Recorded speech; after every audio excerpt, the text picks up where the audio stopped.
नमस्कार, मैं डॉक्टर सुलोचना। आज हम साक्षात्कार के विभिन्न जो प्रकार हैं उनके बारे में अध्ययन करेंगे। हमने साक्षात्कार का अर्थ, परिभाषा, उद्देश्य और उसकी जो प्रमुख विशेषताएं हैं उनका अध्ययन कर लिया है। साक्षात्कार के जो प्रकार हैं वो विभिन्न जो विचारक हैं, जैसे जॉन मेज हैं, यंग हैं, गुड्डे होड हैं, इन्होंने अलग अलग प्रकार बताए सबने। हम बात करते हैं जॉन मेज की। जॉन मेज ने साक्षात्कार के दो प्रकार बताए हैं। एक जो बताया है वो फॉर्मेटिव और दूसरा बताया है द मास इंटरव्यू।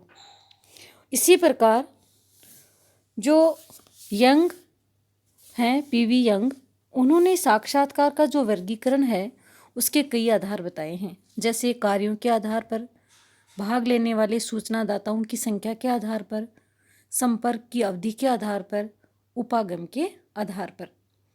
पीवी जो यंग हैं उन्होंने कार्य के आधार पर जो साक्षात्कार के जो प्रकार बताए हैं वो हैं लक्षण परीक्षण, उपचार साक्षात्कार, अनुसंधान साक्षात्कार, निर्देशन साक्षात्कार।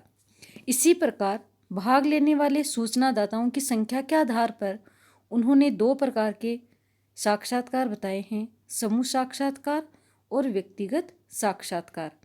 इसके अलावा संपर्क की जो अवधि है उसके आधार पर उन्होंने दो प्रकार बताए, थोड़े संपर्क वाले और लंबे संपर्क वाले।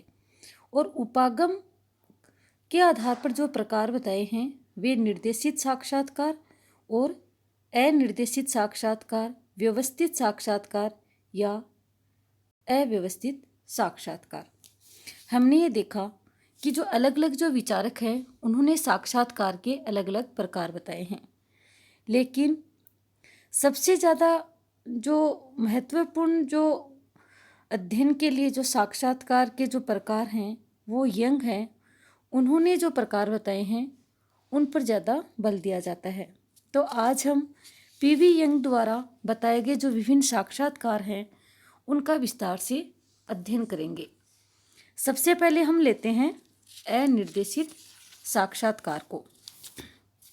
अनिर्देशित जो साक्षात्कार है, अधिकतर साक्षात्कार में साक्षात्कारकर्ता को ये स्वतंत्रता होती है कि वह दिए हुए विषय से संबंधित प्रश्नों को पूछे, लेकिन वह प्रश्न पूछते समय उत्तरदाता के उत्तरों को अपने प्रश्नों द्वारा पक्षपातपूर्ण न होने दे, इसकी उसे हिदायत तथा चेतावनी दी जाती है।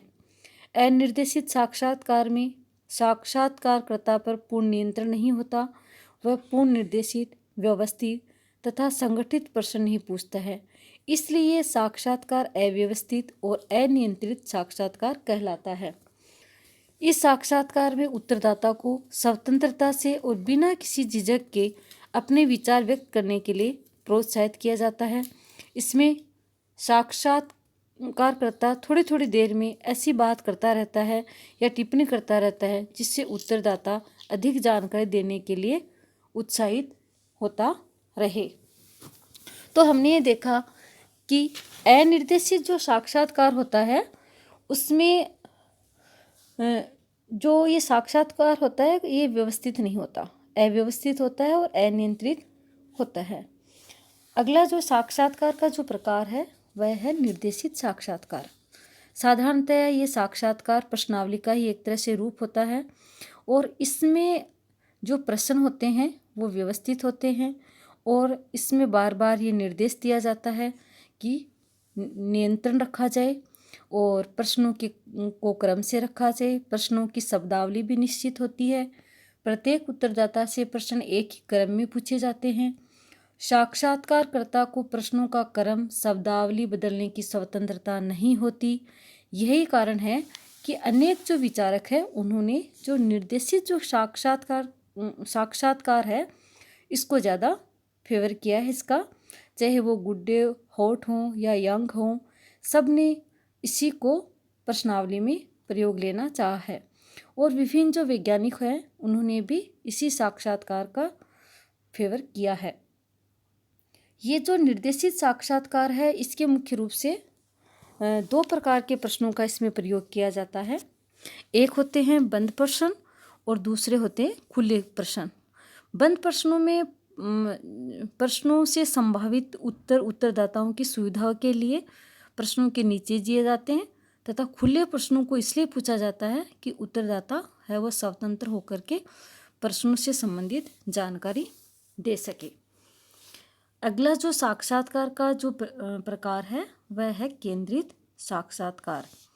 यह साक्षात्कार मर्टन और उनके साथियों द्वारा परिभाषित किया गया था। उन्होंने अपने लेख में इस पर काफ़ी विचार व्यक्त भी किए हैं।